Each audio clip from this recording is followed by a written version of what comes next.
flashes, you know? It's like a kaleidoscope of memories. It just all comes back. But he never does.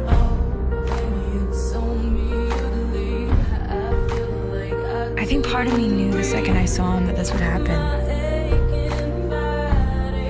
It's not really anything he said or anything he did. It was the feeling that came along with it.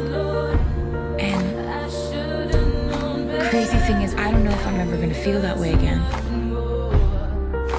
But I don't know if I should.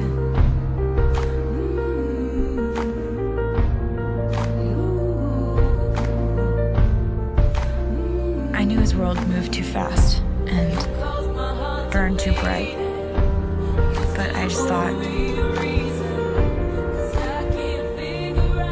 how can the devil be pulling you towards someone who looks so much like an angel when he smiles at you?